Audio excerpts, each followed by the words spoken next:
আমার এই যাত্রা শেষ হবে কবে তাও জানি না। হ্যাঁ, আমার যাত্রাপথটা অনিশ্চিত, জানি না তো কোথায় যাব। আমি একটা কথা মাঝে মাঝে নিজেকে বলি, নিজেকে ভাবাই, নিজেকে চিন্তার মধ্যে এনে এই কথাটা বারবার অনুনরণ, অনুচিন্তন, অনুধ্যান করি। কারণ জাতস্যহি ধ্রুব মৃত্যু, মৃত্যু আমাদের হবে, এটা সত্য। আর মৃত্যুকে নিয়ে শোক করার কিছু নেই। শোকটা হলো, ভয়টা হলো মৃত্যুর পরে আমার কি গতি হবে। এ ভেবে যদি ভয় না পান তাহলে জানবেন আপনার সব গেছে।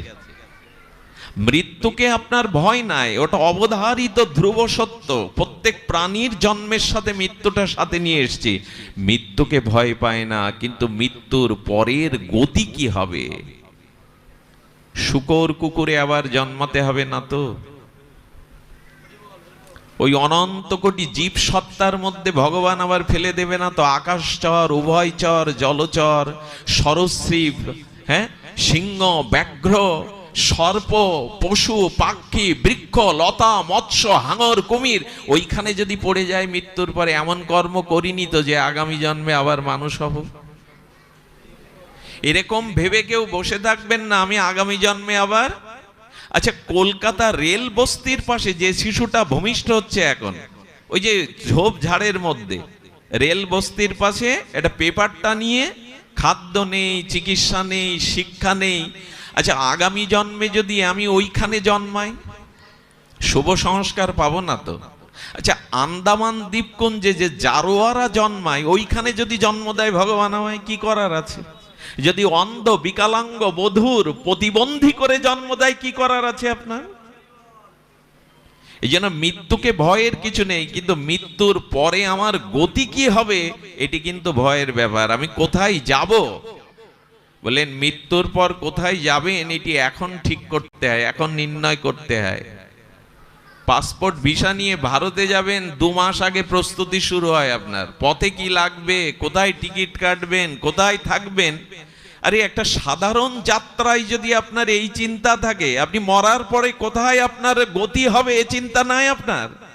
বলে থাকলে তো একটা পথ পাওয়া যেত, নাই।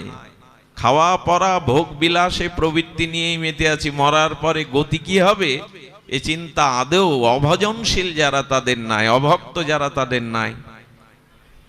তারা জগৎ ভোগ করতে এসছে, তারা রং রূপ রস এই প্রবৃত্তি ভোগেই কাটাতে এসছে, তাদের কাছে আর অন্য কিছু নাই ভোগ ছাড়া।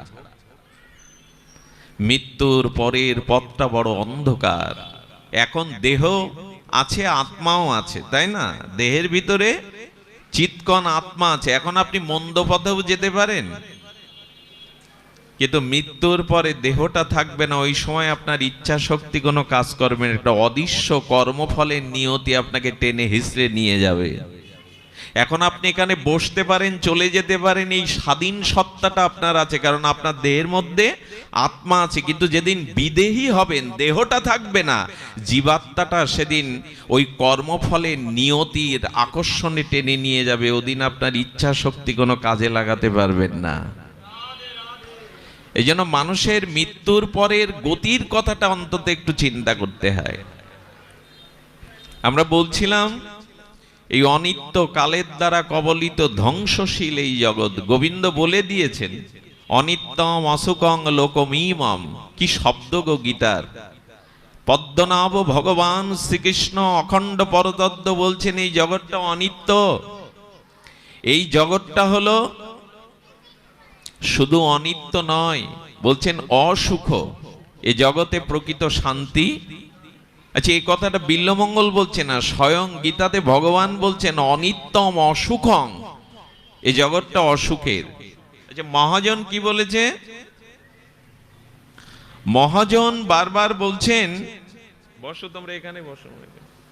মহাজন বারবার বলছেন এই সংসারটা সমুদ্র, সিন্ধু, পারাবার। একটু একটু শান্ত থাকুন।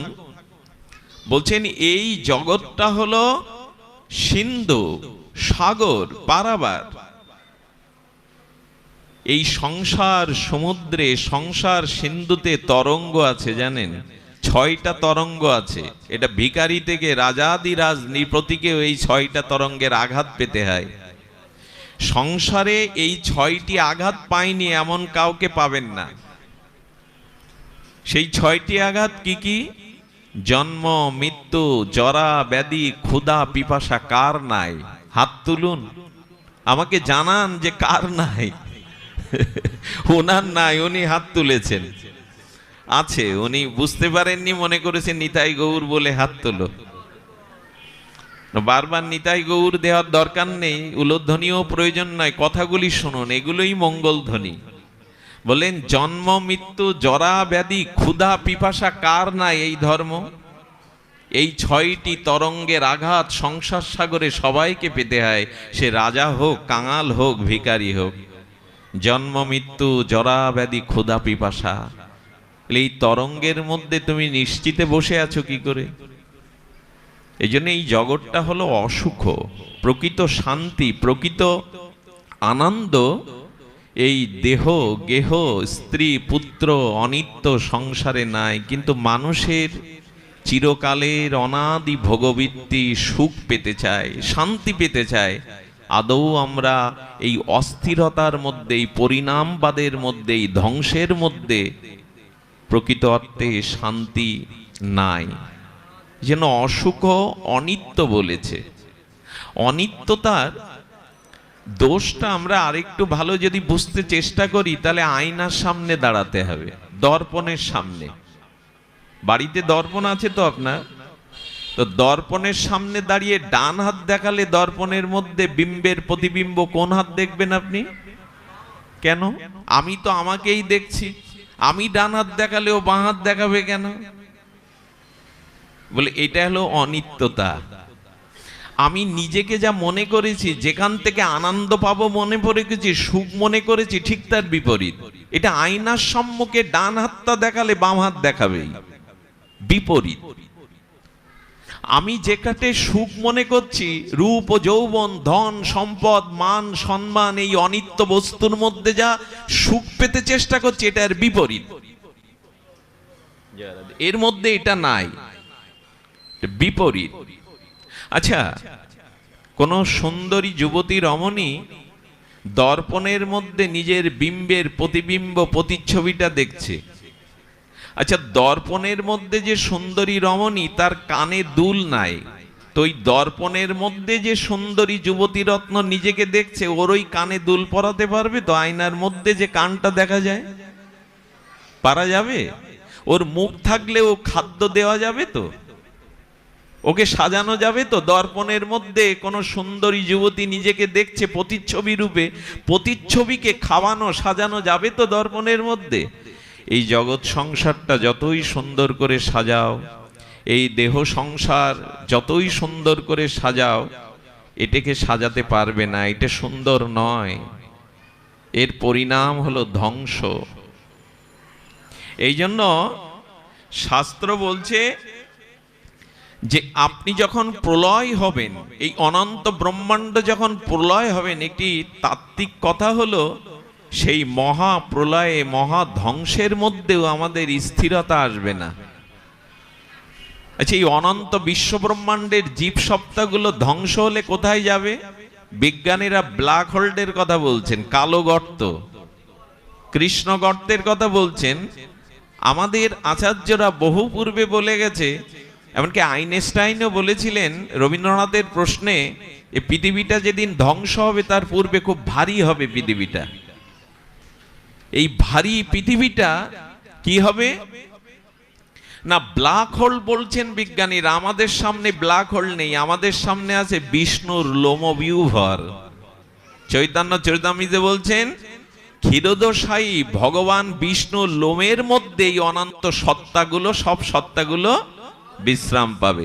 আচ্ছা, যখন ভগবান বিষ্ণুর লোমের মধ্যে এই অনন্ত ব্রহ্মাণ্ডের সত্তাগুলো বিশ্রাম পেল, তখনও স্থির তো? বলছেন তখনও স্থির নয়।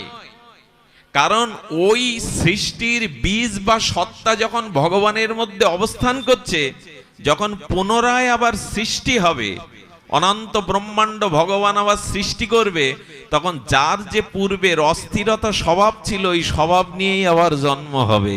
অর্থাৎ স্বভাব চঞ্চলতা, অস্থিরতা, অনিত্যতা যাবে না।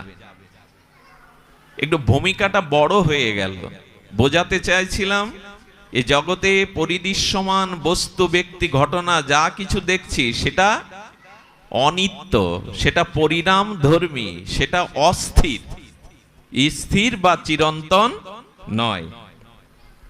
আচ্ছা, অপরপক্ষে আমরা এবার একটু স্থিরতার সন্ধান করব, যেখানে চঞ্চলতা নেই, যেখানে পরিণাম নেই, যেখানে ধ্বংস নেই, সেই বস্তুরই একটু জানবো এবার। অস্থিরতা তো জানলাম, স্থিরতা জানি, অনিত্যটাকে জানলাম, নিত্যটাকে জানি, ধ্বংসকে জানলাম, সৃষ্টিকে জানি, অনন্ত দুঃখ জরাব্যাধিকে জানলাম, এবার অনন্ত অখণ্ড শাশ্বত সনাতন আনন্দকে জানি। আচ্ছা, বলছেন যে আমাদের সেই অনন্ত স্থির বস্তুটা আমরা যদি একটু স্থূলে বুঝি, একেবারে সাধারণভাবে বুঝি, তাহলে আপনার দেহর দিকে তাকান। এই দেহের সাথে এই বিশ্ব ব্রহ্মাণ্ডের পদার্থের মিল রয়েছে। এই অনন্ত বিশ্ব ব্রহ্মাণ্ডটা সৃষ্টি হয়েছে ক্ষিতি, অপ, তেজ, মরুদ, বম, এটা সকলের জানা, অ ক পড়ার মতো। জল, মাটি, আগুন, বায়ু আর মহাকাশ বা শূন্যতা দিয়ে। আমাদের দেহটা ওই পাঁচটা জিনিস দিয়ে তৈরি। এই জন্য আমাদের দেহের সাথে এই প্রকৃতির, বিশ্ব প্রকৃতির মিল আছে। ওটাও ধ্বংস হবে, এটাও ধ্বংস হবে, ওটাও অনিত্য, দেহটাও অনিত্য। তাহলে নিত্য বস্তুকে একটু ভেতরে যান। হৃদ্দেশ অর্জুন তিষ্ঠতি মামই বাংশ জীবলোক জীবভূত সনাতনা।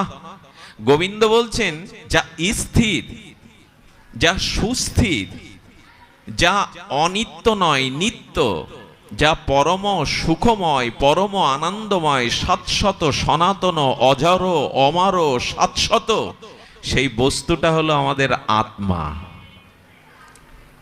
আচ্ছা, দেহের যে ধর্ম, আত্মার কি সেই ধর্ম? আমার গায়ের বস্ত্র, এই জামাটা আর আমি কি এক?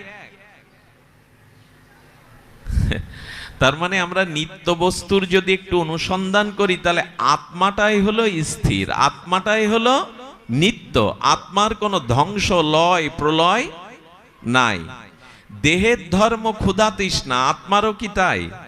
দেহের ধর্ম জন্ম মৃত্যু, আত্মারও কি তাই? একদমই না।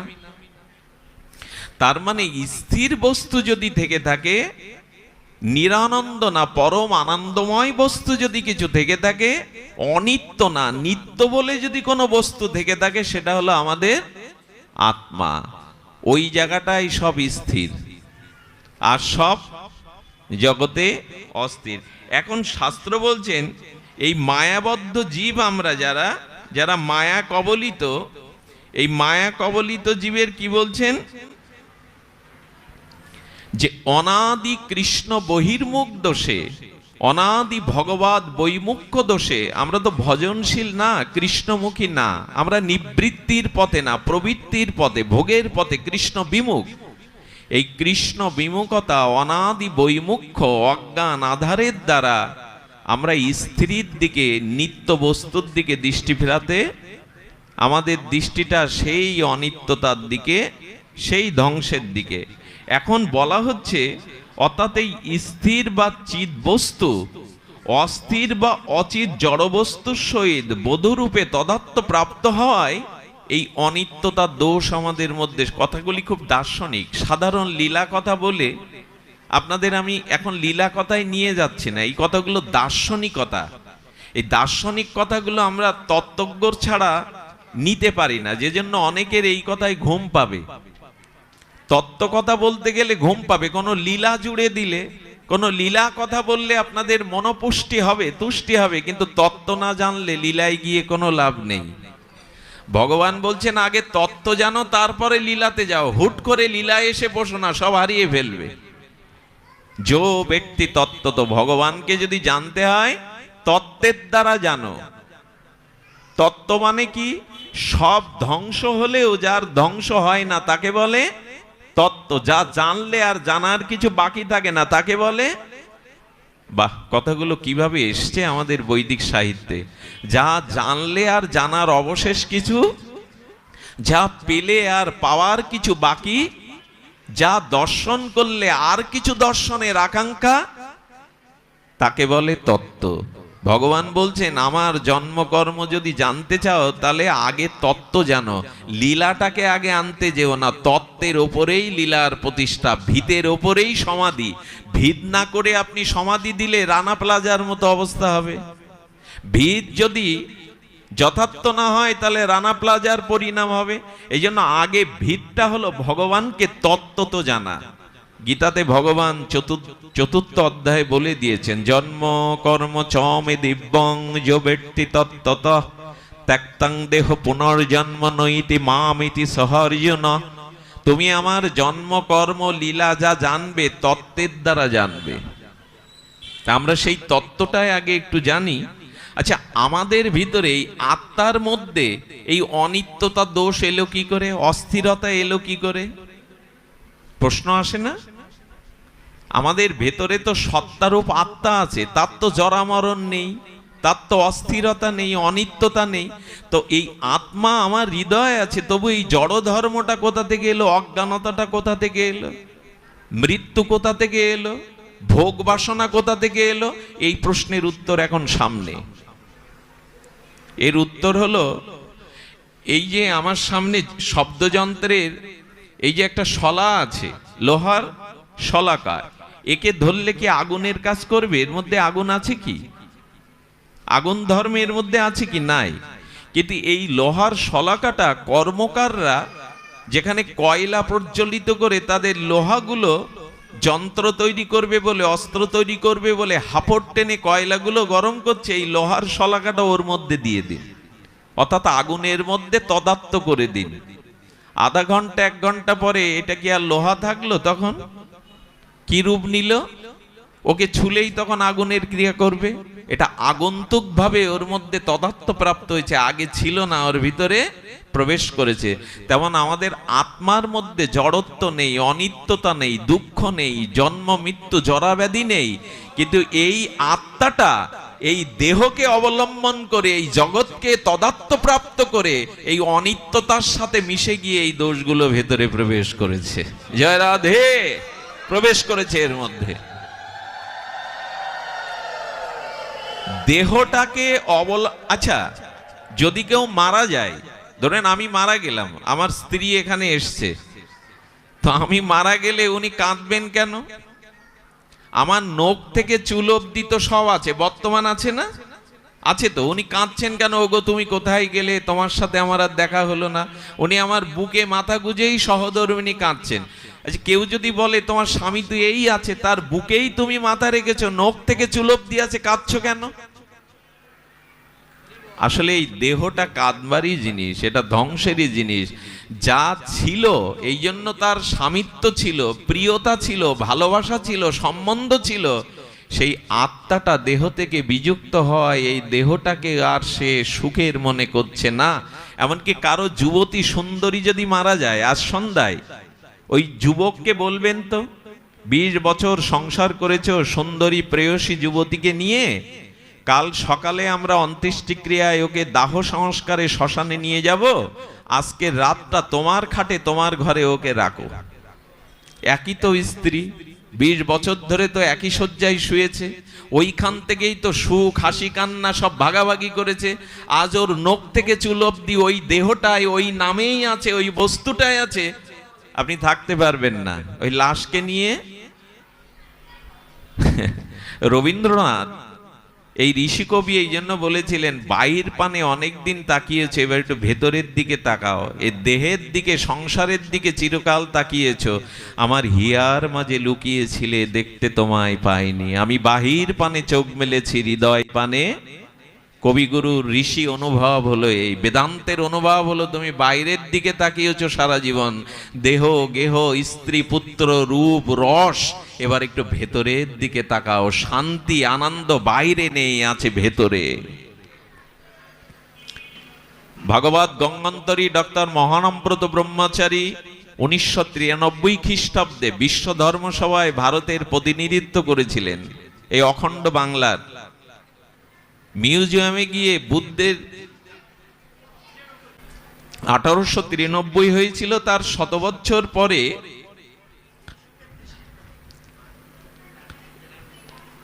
যথার্থ হবে 1893, আপনি ভালো করে 33 না। যাই হোক, ওইখানে ডক্টর মহানবত্র ব্রহ্মচারীকে মিউজিয়ামে গিয়ে দেখাচ্ছে ভারতের ঋষিদের সব চোখ বন্ধ, বৌদ্ধদেবের চোখ বন্ধ, ধ্যানস্থ ঋষিদের চোখ বন্ধ করা, আর সব ভগবানের তো চোখ খোলা। ওদের দেশের যে ভগবান সে যীশু খ্রিস্ট বলি, আর যাদের বলি বলছেন আপনাদের ভারতবর্ষের মানুষ কি অন্ধ? চোখ বন্ধ করে থাকে ঋষি মুনি যোগী ভগবানের সব চোখ। শিব ঠাকুরের চোখ তো অর্ধেক খোলা, অর্ধ নির্মিলিত, ভগবান শঙ্করের চোখ বন্ধ কেন? মহানামজি একটা মর্মস্পর্শী কথা বলেছিলেন, বলে নিজেকে দেখতে গেলে চোখ বন্ধ করে ধ্যানের দ্বারা দেখতে হয়, অন্যকে দেখতে গেলে চোখ খোলা রাখতে হয়, বহির্দৃশ্য দেখতে গেলে, নিজেকে দেখতে গেলে চোখটা বন্ধ করেই ধ্যানের দ্বারা দেখতে হয়। ভারতীয় দর্শন, বৈদিক দর্শন হলো নিজেকে জানা, নিজেকে আবিষ্কার করা, নিজের দিকে চাওয়া। সক্রেটিস আধুনিক দর্শনের জনক হলেন যে বাণীতে নো দাই সেলফ, এই কথাটি বেদ বহু পূর্বে বলে গেছেন আদিতে। আত্মানাং বিধি, নিজেকে জানো, নিজের দিকে তাকাও এবার। কিন্তু না, আমি বাহির পানে চোখ মেলেছি, হৃদয় পানে চাইনি। কবিগুরুর অনুভূতির দ্বারা এবার আমাদের একটু ভেতরে তাকাবার পালা, কিন্তু আর হয়েছে। তাহলে জড় ধর্মটা, অনিত্য ধর্মটা, অসুখটা প্রবেশ করলো কি করে?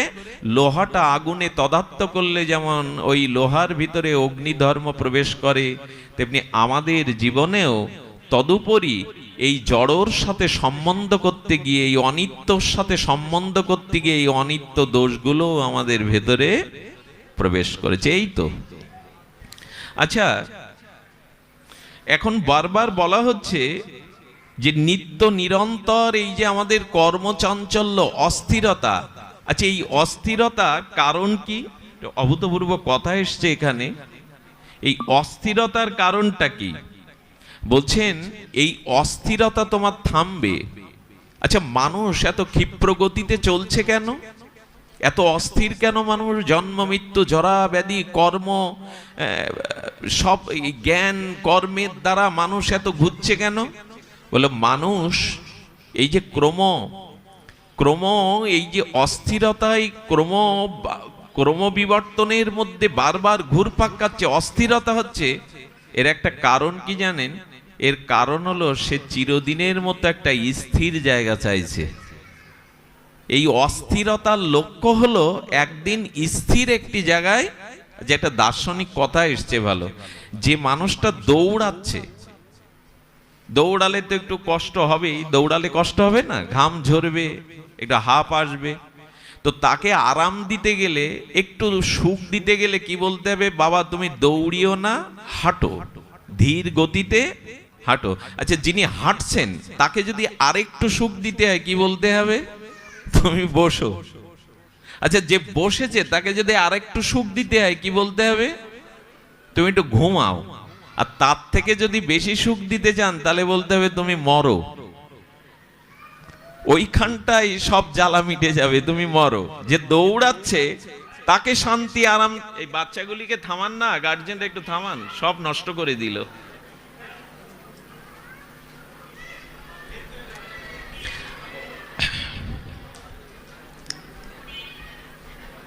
যিনি দৌড়াচ্ছেন তাকে বলতে হবে তুমি একটু সুখ পেতে গেলে, একটু আরাম পেতে গেলে দৌড়িও না, ধীর পদবিন্যাসে হাঁটো। যিনি হাঁটছেন তাকে আরাম পেতে গেলে, সুখ পেতে গেলে বসতে হবে। যিনি বসছেন তাকে বলতে হবে তুমি একটু ঘুমাও, ঘুমালে সুখ। আসলে ওই ঘুমালে সুখ কেন জানেন? তখন আর অস্থিরতাটা থাকছে না, স্থিরতাটা থাকছে। এই জন্য গোবিন্দ বলেছেন অসন্তস্ত কুত সুখম, এই জগতে যিনি শান্তি চান তিনি যেন শান্ত হন। শান্ত হওয়া ছাড়া শান্তি পাওয়া যাবে না। আচ্ছা, ওপরে একটা সমান্তরাল লাঠি, আপনার হাতে একটা দণ্ড লাঠি, তো জলটা যদি তরঙ্গায়িত হয়, জল যদি ঢেউ খেলে, উপরে সরল রেখা লাঠিটা ওই জলের প্রতিচ্ছবির মধ্যেও সোজা দেখা যাবে? তো যাবে কি? যাবে না। বলে যেখানে অস্থিরতা ওখানে সব বাঁকা, ওখানে একটু সোজা নাই। যেখানে অস্থির তরঙ্গ ওইখানে কিছু সোজা দেখা যাবে না, সব বাঁকা।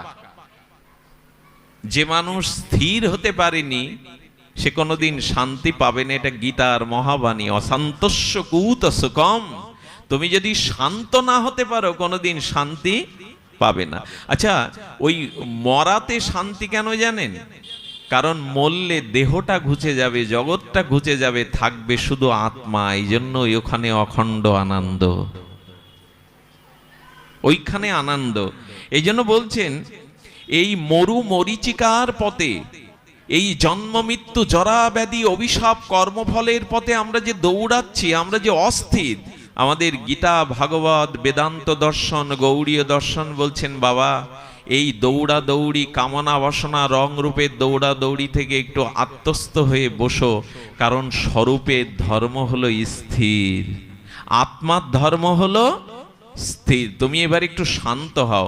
শান্ত কি হয় জানেন? মানুষ কি পেলে, একটা ছোট্ট ভূমিষ্ঠ হওয়া শিশু কাঁদছে, 1-2 মাস বয়স, কাঁদছে কেন? মা পাশে নাই।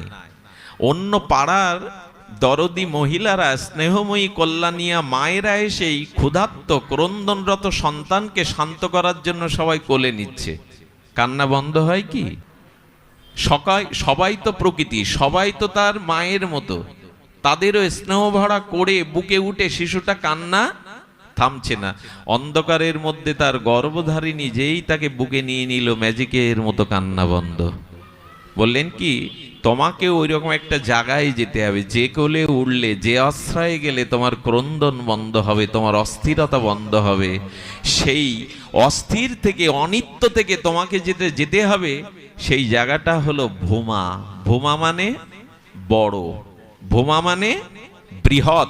আমরা আছি ক্ষুদ্রে, ক্ষুদ্রতার মধ্যে কোনোদিন শান্তি বোঝা যায় বাবা কথা? ক্ষুদ্রতার মধ্যে শান্তি নাই, আছে ভূমার মধ্যে, বড়ত্বের মধ্যে। এই জন্য ঋষিরা বলে দিয়েছেন ভূমাইব তত সুকম নাল্পে সুকম অস্তি। বেদের বাণী হলো অল্পের মধ্যে কোনো সুখ নাই, অল্পের মধ্যে কোনো সুখ নাই। এই জন্য মানুষ 1000 পেলে চায় লাখ, লাখ পেলে চায় কোটিপতি হতে, কোটিপতি হলে সমাজপতি, সমাজপতি থেকে একেবারে রাষ্ট্রপতি, রাষ্ট্রপতি হলে ইন্দ্রপতি, স্বর্গের রাজা, ইন্দ্রপতি হলে ব্রহ্মাপতি, ব্রহ্মার রাজ্য চাই। তারপর বলবেন আমি বিষ্ণু লোক চাই। বাড়ছে কিনা? বাড়ছে কিনা মানুষের? হ্যাঁ, তো মানুষের বড়ত্বের দিকেই দেখবেন লোক, বড়ত্বের দিকে লোক না, আরো চাই, আরো চাই। তার মানে সে চাচ্ছে কেন? অস্থির কেন? একটা বড় জায়গায় যেতে চাচ্ছে, একটা বৃহত্তম জায়গায় যেতে চাচ্ছে। এই অস্থিরতা দোষের না। আমরা যে জন্ম মৃত্যু জরাব্যাধিতে ঘুরপাক খাচ্ছি না, এটা দোষের না। এই অস্থিরতায় আমাদের স্থিরতার দিকে তাকিয়ে দিচ্ছে। ভূমাইব তত সুখম। আমি একটা দৃষ্টান্ত প্রায় দেই, আপনারা শুনে থাকবেন। ছোট্ট একটা পাত্রে একটা মাছ রাখলেন, একটা বাটির মধ্যে, ছোট জলপাত্রের মধ্যে। আধা ঘন্টা পর দেখবেন অক্সিজেনের অভাবে মাছটা ছটফট করছে, ওইখানে অক্সিজেনের অভাব হচ্ছে তার। ও তখন বিধাতাকে বলছে, প্রভু বড় অল্প জায়গার মধ্যে যন্ত্রণা পাচ্ছি, তুমি কারো হৃদয়ে একটু করুণা বা দয়া সৃষ্টি করে আমাকে একটু পুকুরে দিয়ে দাও। কোন সহৃদয় ব্যক্তির বুকে প্রেরণা দিয়ে ভগবান তাকে পুকুরে দিয়ে দিলেন। হাঁপ ছেড়ে বাজলো, অক্সিজেনের আর অভাব নেই। কিন্তু যেই বৈশাখ এলো, চৈত্র এলো, পুকুরটাও শুকিয়ে গিয়ে কদ্দমাক্ত জলে মাছটা ছটপট করে বলছে, প্রভু চাওয়াটা ঠিক হয়নি আমার, আমি অল্পই চেয়ে বসেছি। তখন বলছে, প্রভু আরেকটু কৃপা করুন, আমাকে আরেকটু করুণা করুন, এবার আমাকে একটু খাল বিলে দিয়ে দিন।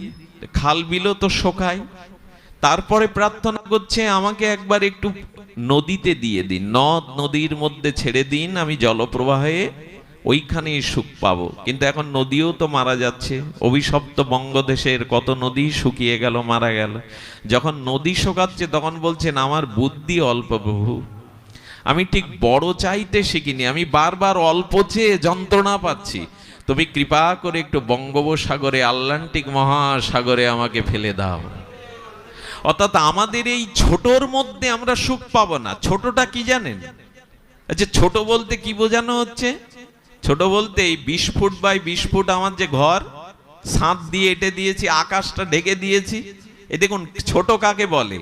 20 ফুট বাই এই অনন্ত বসুন্ধরার মধ্যে আমি 20 ফুট দিয়ে আমার ঘর তৈরি করেছি, ওপরে ছাদ দিয়ে উন্মুক্ত নীল আকাশটাকে ঢেকে দিয়েছি। এরপরে পৃথিবীতে 800 কোটি লোক থাকলেও আমি আপন মনে করেছি আমার স্ত্রী, পুত্র, পিতামাতা, সন্তানাদি, এরা ছাড়া জগতে আমার কেউ, আমি এদের নিয়ে খেয়ে পরে সুখে থাকবো, আর জগতে সব প্রলয় হোক তাতে আমার কি। এই হলো ছোট। বোঝা গেল?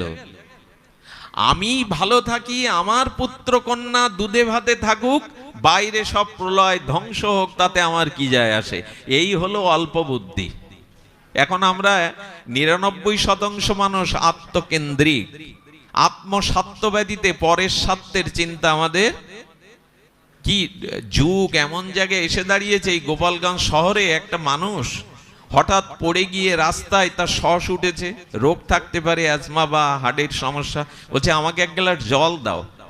অনেকেই এগিয়ে আসছে না, কলকাতা শহরে তো কেউ আসবেই না। আমাদের বঙ্গদেশের মানুষের মনে এখনো আত্মীয়তা, দরদ আছে। কলকাতা শহরে যদি কেউ পড়ে যায় জল দেবে না, কেন জানেন? ওই জল খাওয়ার পরে যদি তার স্বাভাবিকভাবে মৃত্যু হয়, পুলিশ এসে ওকে ধরবে যে জলটা খাইয়েছে, বেটা তুমি কোন স্বার্থের কারণে, শত্রুতার কারণে মেরে থানায় চলো। কে এই ঝামেলায় যাবে? যুগটা এমন জায়গায় পৌঁছে যে পরের জন্য কিছু করতে গেলেই মানুষ এখন কাউকে কিছু করবেন, আপনি দেখবেন ভেতরে চিন্তা এসে যাবে এর দেওয়ার পিছনে কোনো নিহিত স্বার্থ আছে। এই জগৎটা তো এইরকমই। এই জন্য আমরা লোকের ভাবনা ভাবিনি কখনো।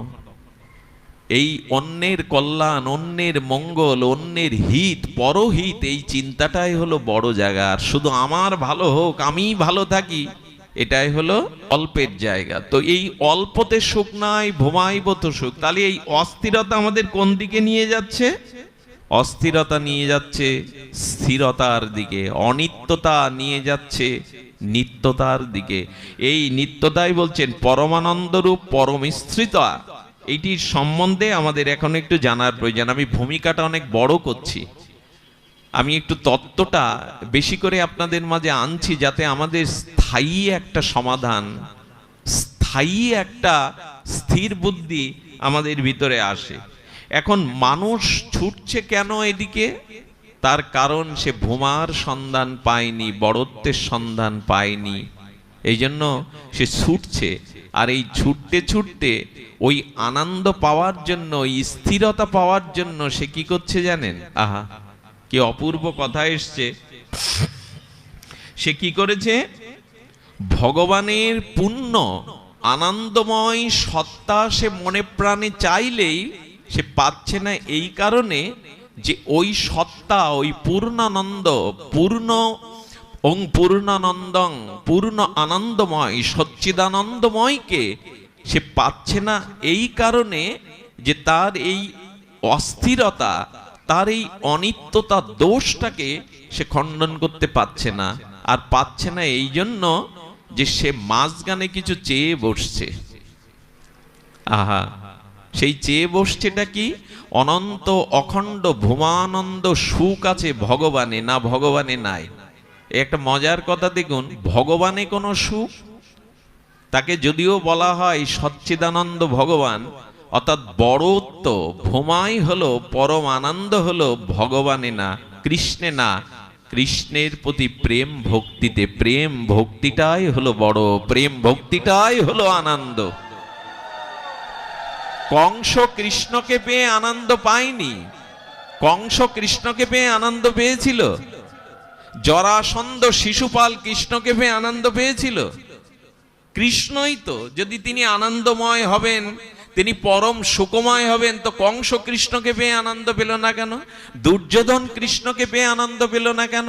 বলে কৃষ্ণ আনন্দময় তখনই যখনই কৃষ্ণচরণে তোমার প্রেম বা ভক্তি পাবে। এই জন্য ভগবান বড় না, বড় হলো প্রেম, বড় হলো ভক্তি। ওই প্রেম ভক্তির কাছেই আমাদের যেতে হবে, ওইটাই হলো নিত্য। একটা মজার কথা হলো, এই ভগবান আনন্দময় নয়, যদ্যপি ভগবান সচ্চিদানন্দময় আনন্দময়, তবু কংসের মতো, শিশুপালের মতো, দুর্যোধনের মতো নৃসিংহদেবকে প্রহ্লাদ পেয়ে প্রহ্লাদের গা ছাড়ছে নৃসিংহদেব, আর হিরণ্যকশিপুর তাকে শত্রু মনে করে যুদ্ধ বাঁধিয়েছে। যে রাধারানী গোবিন্দের চরণও মাটিতে পড়লে অঙ্গে ব্যথা পান, যদি কমলিনী কমল দল হয়ে ফুটে তার চরণ তলে একটা কমল হয়ে ফুটতে পারতাম, তাহলে তার চরণে ব্যথা লাগতো না। আর ওই চরণ ধরে, ওই গা ধরে চারণ মুষ্টিক গোবিন্দের সাথে মল্লযুদ্ধ করছে। চানুর মুষ্টিক কংসের দরবারে, ওরা বলছে পাষাণ না বজ্রয়ে। রাধারানীর চরণ কমল, গোবিন্দের চরণ কমলে ব্যথা লাগছে বালুর উপরে পা রাখলে, ওইখানে গায়ে সেক উঠছে রাধারানীর, আর ওইখানে মল্লযুদ্ধ করছে, একবার কৃষ্ণ নিচে, একবার চানুর মুষ্টিক উপরে। ওরা ভাবছে বজ্রের মতো। কেন জানেন? প্রেম না থাকলে ভগবানকে পেয়েও পাওয়া হয় না, প্রেম ভক্তি না থাকলে সাক্ষাৎ ভগবানকে পেয়েও আনন্দ আস্বাদন করা যায় না। এই জন্য মহাপ্রভু বললেন কৃষ্ণ প্রয়োজন না, সনাতন শিক্ষায় বলছেন প্রেম প্রয়োজন, ভক্তি প্রয়োজন, কৃষ্ণ প্রয়োজন। এই প্রেম ভক্তি যদি আপনার কাছে থাকে, তাহলে কৃষ্ণের পেছনে আপনাকে ছুটতে হবে না, গোবিন্দের পিছনে, গোবিন্দই আপনার পিছনে ছুটবে। প্রেম এমন একটি তত্ত্ব যে প্রেম ভক্তি যদি কারো নির্মল বিশুদ্ধ প্রেম ভক্তি যদি কারো হৃদয়ে থাকে, আপনি ভগবানের পেছনে যাবেন কেন? ভগবান আপনার পিছনে ছুটে বেড়াবে। বলে তার দৃষ্টান্ত কোথায়? বলে মহাজন দৃষ্টান্ত দিয়েছেন, কোন ফুলের মধ্যে যদি মধু সঞ্চিত হয়, ফুল প্রস্ফুটিত হলে ফুলের মধ্যে যদি মধু সঞ্চিত হয়, সুগন্ধমণ্ডিত হয়, ভ্রমর অলিকে কি আমন্ত্রণ জানাতে হয়, নিমন্ত্রণ দিতে হয় প্রজাপতিকে? বলে কোন ভক্তের হৃদয়ে যদি বিশুদ্ধ প্রেম থাকে, ওই প্রেমের কণিকা মাত্র আস্বাদনের জন্য স্বয়ং ভগবান তার পিছনে দৌড়ে বেড়ায়, ভগবানও তার পেছনে দৌড়ে বেড়ায়। তাহলে এই অস্থিরতার মধ্যে, এই অনিত্যতার মধ্যে, এই ধ্বংসের মধ্যে আমাদের একমাত্র লক্ষ্য হলো প্রেম ও ভক্তি। এটা মনে হয় নির্ণয় করা গেল এতক্ষণে। যেতে হবে কোথায়? গোবিন্দের কাছে না, প্রেম ভক্তির দুয়ারে। প্রেম ভক্তি যদি আপনার হৃদয়ে থাকে, ভগবান ভগবান করে আপনাকে দৌড়াতে হবে না, উনি এসে ধরা দেবেন, হাত ধরবেন আপনার। বিল্বমঙ্গল ঠাকুর অন্ধ। বিল্বমঙ্গল মানে আমাকে আবার ভেবে বসবেন না, আমাদের এক মহা রসকবি ছিলেন, গীত কবি, আমাদের কর্ণামৃত, কৃষ্ণ কর্ণামৃতের লেখক ঠাকুর বিল্বমঙ্গল। তিনি অন্ধ হয়েছেন, এই জগতের রূপ আর দেখবে না, অন্ধ হয়ে ব্রজের পথে চলেছেন। হৃদয়ে গোবিন্দ, বদনে গোবিন্দ, অনুচিন্তনে গোবিন্দ, নিঃশ্বাস প্রশ্বাসে ক্রিয়ায় প্রতিক্রিয়ায় বৃন্দাবনার গোবিন্দ, গোবিন্দময় হয়ে গেছেন। অন্ধ তো, এখন পথ চলতে পারবে কি করে? গোবিন্দ একটি কিশোরের মূর্তি নিয়ে এসে বলছেন, আরে তুমি পড়ে যাবে বাবা, ডান দিকে খাদ আছে, ওদিকে যেও না। বলে নিয়ে কণ্ঠ তো সাধারণ কারো হতে পারে না, তবে যার উদ্দেশ্যে সব ছেড়েছি সেই ব্রজেন্দ্র নন্দন কি এলো আমার সামনে। উনি ইচ্ছা করে করেছেন কি, ডান দিকে আরো হেলে যাচ্ছেন ইচ্ছা করে। উনি বলছেন ওদিকে যেও না, খাদ আছে, পড়ে যাবে। উনি ইচ্ছা করে যান, উনি ইচ্ছা করে ডান দিকে ঝুঁকছেন, গোবিন্দ এসে জড়িয়ে ধরলো, আরে করো কি, পড়ে যাবে পড়ে যাবে। মনে মনে বলছেন এই জন্যই তো আমি ডান দিকে ঝুঁকছিলাম, যে পড়তে দাও না। যে ভক্ত তোমার পথে বেরোয়, যে তোমার উদ্দেশ্যে বেরোয়, নমে ভক্ত প্রণশ্যতি, সেই ভক্তকে তুমি তো কখনো পড়তে দাও না। কিন্তু গোবিন্দ বললেন ব্রজে ছাড়া আমি ওকে দেখা দেব না। তখন বলছে আমার গায়ে খুব লাগছে, তোমার হাত খুব কঠিন, ছেড়ে দাও ছেড়ে দাও।